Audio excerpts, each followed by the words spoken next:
when I watched this movie, I did not leave it thinking, oh, I can't wait to watch 11-year-olds do that again. I left it thinking, when I raise my kids, I don't think I ever want them to join a dance troupe. Today's topic, Cuties. You guys wanted us to cover this? Cuties. The movie? Oh, I thought you were talking about like good-looking chicks and stuff. What I'm talking about is like, you know when you playing in the wrong playground and you get caught? And they're like, yo, what are you doing here? And you're like, Cuties. So this is a very controversial topic. It's a movie that came out and it's basically took the internet over. There's a whole bunch of hashtags to cancel Netflix because the movie's controversial, involving 11-year-olds. Okay, so a couple disclaimers. One, there's going to be big spoilers in this, and the reason why is in order to contextualize aspects of the movies that everyone is critiquing, I need to give the context of what's happening in the story to decide whether or not the scene itself is justifiable or not. And the second thing is come into this with an open mind. When we're having this conversation, I know it's charged, but please don't come at it all crazy. It's kind of like, you know, when I'm talking about trans-related stuff and people are like, I'm fighting for my existence. I'm like, boo-boo, I can't talk to you if you're just being like, we're trying to protect it. I get it. Let's have this conversation. Let's try to be calm. Let's try to dissect this information. How I'm going to approach this is I'm going to separate this into two parts. First, there's the marketing of the film, and then there's the film itself, okay? Because the first wave of criticism that came before the movie even came out. Yeah, it was a poster came out, and everyone freaked out, and justifiably so. So when it comes to the marketing of the movie, I agree 120%. It's like the way they presented the poster that they used, the American poster that they used, really didn't portray the movie and really used the most offensive part to lure you in, which is kind of a silly way to do it. It's almost as if they wanted to do that. Yes, like outrage marketing. Yes, they absolutely wanted people to talk about it. Yeah. And guess what? It worked. They wanted people to talk about it. Right. So yes, I agree with you. The marketing, a bit trash. Whenever there's something that happens, like the H&M and whatever, all the flops that happen in marketing, and they're like, oh, sorry, we didn't know. And they make these bullshit like excuses. And I'm like, you studied years and years, plus the trends of what's going on with the different marketing. And you didn't know. And you didn't know. Like, that is actually what you do. I was in college and I had a class where we had to, I don't remember the name of the class, but the point of the class is it was to analyze publicity and analyze different movies. Example, the movie Sixth Sense. We had to analyze it and see what the meanings of everything in the movie was, because movies are not just movies like that. Example, in the Sixth Sense, the color red. The color red means death. Everything that is red in the movie means death, and it's made like that. The door handle, the dress of the mother is red. The balloon that goes up the ceiling, everything before he sees dead people is red in that movie. So publicity and marketing works like that. They work many years to perfect that. So the fact that, oh no, it was just a slip up, you don't believe that. I really don't buy it at all. I'm not mad at you. And I think also when you consider what the original poster looked like compared to the North American one, the difference is astounding. Like when I looked at the original picture, honestly, it looked a little silly. There's nothing flagrant about it. No. Right? It's like four girls fully dressed running down the street. But the marketing was done for who? A European market. Oh, okay. Yeah. Yeah. The North American one had to be flagrant. And so that was the choice that kind of confused me there. And that's why I think when you put out an image like that and you don't, and the description that they gave was very minute and didn't represent the movie after having watched it, I thought it was odd that they did something so flagrant and added such a small description. And so in that regard, Netflix deserves all the criticism that it's getting, because I'm like, you can't be mad at people for not getting the full context when you put out a trailer and you put out an image that doesn't have any context to it. I can't be mad at them. I can't be mad. And that's hence the reason why I go with what I was, you know what I mean? Yeah. It was on purpose. Yes. So now it comes to the second part. Now it comes to the actual film. The film came out recently, and I saw a whole bunch of commentary. You know what really confused me, I won't lie to you, is I saw a lot of people reviewing the movie having never watched it, which seems to be like a trend now. If you're going to critique the film, it's much better if you watch it so that you can properly dissect it and point out every point that's negative. But if you don't even watch it, you can't participate in this conversation in a meaningful way, whether you're for or against it. if you want to really dissect this movie and throw it in the garbage, you have to actually see it to know what it's about. Even like YouTubers, large community. Absolutely. I watched their video and I'm like, okay, like disclaimer, I didn't watch it. Well, I'm like, then why are you reporting this stuff to me? The video ends there. Right? You can't give me a review what's happening in the movie and the little clips that you saw. And like, no, that's not how it works. And so I took the time to watch the movie. Now, if you don't want to support by paying for it, look, I didn't support, I torrented. And then from there, I was just like, all right, cool. You know what I mean? You can pirate, all right? Am I going to watch, am I going to pay to watch kids get sexualized? No. But if it's free, I'm open to it. Me and Preach come from a dance background. Like, I've been dancing for over 10 years now. Preach probably way longer than me. Yeah. And I judged competitions. When I saw the outfits that everyone was freaking out over, I'll be honest with you guys, this is literally what you see at every dance recital. I can pull up videos on YouTube right now of dance recitals all across this country, all across the US, all across Europe. Girls are dressing like that every single day. I'm talking about even when they go to dance classes. You see girls 8, 7, 11, 12 dressed like that every single day. Pop in an episode of Dance Moms. What they make those kids wear is way more revolting than even what those girls were wearing in that movie. Am I lying? Nope. Makeup and everything. There are twerk teams that you can find right now on YouTube with millions of views, millions of likes. No hubbub. When I saw it in the dance world, I didn't like it. Personally, I thought that they were over-sexualizing young children in order to prop them up as dancers. And basically, they would push these girls and they said, this is how you have to dress in order to win this competition. This is how you have to dress. And I've always had a problem. And it's a conversation that me, Preach, our other friends who dance have had. Like, yo, I have an uncomfortable feeling watching certain dance events. Absolutely. Because of how these kids are being forced to dress or how they feel like they have to dress. Now, this is a conversation that we've been having for years. 4 years. So when I pop in this movie, I'm expecting it to glorify. And to my surprise, it does the opposite. I'm going to give you guys the plot. Basically, this is a Senegalese family. They're just immigrating to France. And the mom arrives with her 2 kids without her husband. And she comes to arrive, and she's staying with the aunt who's hyper-religious. Okay? 3 kids, but whatever. Fair. So at this point, they're moving in. All this stuff is happening. And the girl's really brought up in a hyper-religious cultural family. And the mom is revealed to be really sad because she just found out her husband is taking on a second husband. Her husband is taking on a second husband. Second wife. No, second wife. Plot twist. This is very progressive. Now it's a problem. And he takes on a second wife, and you see the mom is really torn up by it, like in private. And the young daughter sees that, and it really hurts her to see her mom having to accept the idea that her husband is just going to take it because of cultural reasons. Mm-hmm. So the daughter, seeing what's in store for her, what her aunt wants her to be raised in, begins to rebel. And what does she turn to? She turns to these young girls who seem to be independent, seem to be so full of strength, and they're fighting against the world. So she joins the crew, right? Mm-hmm. Then they start beating her. They start peer pressuring her. Yeah. Then she starts to kind of undo the layers behind the group and realize these women are actually unhappy as well. Even though they're fighting for likes, some of them are being told they're good for nothing. They have a lot of depression. So she's realizing that getting into that life is not all it's caught up to be. And her situation at home is getting even worse.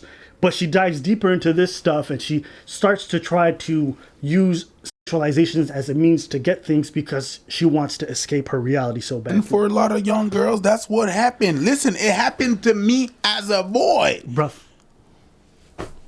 Go ahead, sorry. No, that's it. But I grew up in a Muslim family. Yeah. And do you know how many times I saw Muslim girls do the exact same thing? Of course. Right? The more that the mom was trying to impress that on them. You live in a Muslim family. I live in a religious family, Christian and everything. And I seen the same thing. On the Sunday, you was good. But I mean, on Saturday, I saw you twerk. Yeah. As the story progresses and she gets more and more depraved and she's following more for the likes, she starts to do more extreme stuff in order to kind of garner that affection. And you see her descent and you see how unhappy she is. At no point do you watch that and be like, I wish I could do that. The whole time you feel terrible for her because you understand she's going towards a bad place. And the climax is like there's a performance that they're finally going to do, right? And during that performance, this is what they've been working for. She realizes how unhappy she is. Mm-hmm. And there's like a whole bunch of like African music, I believe it's Senegalese music that's playing that's really calling her back to her roots. And she just runs away and she goes back home. And her mom tells her, it's a really cool moment. It's a really subtle moment. The mom tells her, you can come back in this house. You don't have to come to this wedding. you're going to be fine. So the girl changes it from her twerk outfit into a very like just regular outfits. She goes outside, she starts hopscotching. And I thought it was a good middle ground. She didn't have to go to that full conservative where she has to accept a second wife. But she accepted her kid, her being a kid. And the child also accepted a sense of modesty where she realized I didn't have to do all of that to be accepted. And so at no point in the movie did I feel like they were glorifying it or making it look positive. They did the opposite, and they did it very clearly throughout. She never looked really happy or well throughout the movie to me. Did she look that way to you? No, never. It's a quick scene, but she catches one of the kid that was in the crew that she replaced, and what did she do? She comes out of the bathroom and she was throwing up. Yeah. She's a bit chubby, so there's also the image. Yep. The image. So there's a lot of, it's really commentary on what is really happening. Yep. And saying, yo, you can't show that. You can't show that. See? Exactly. You see there? You see there? You are uncomfortable with the truth. Yeah. And sometimes being uncomfortable is not a bad thing. Yeah. And I saw the post on Twitter. People were just kind of like posting a list of like bad scenes in this movie but they were out of context. Like the one where she takes a picture of her. She doesn't, first off, they don't show you actually her doing that. But the reason why she does that, and the reason why she goes to that length is because she wants everyone online to know that she doesn't have a bad crotch because people were making fun of her. So she's going that far in order to be liked on Instagram. That scene where she's like slightly taking off her jacket in order to get the phone from her uncle. It's showing you how far she thinks she has to go sexually in order to get a phone because she's so obsessed with being admired.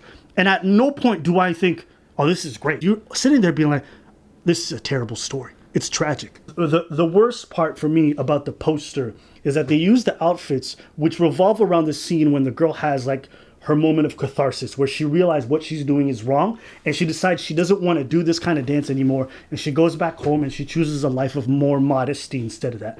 So to use her in that outfit right before the climax seems so counterintuitive because it's not a representation of the movie.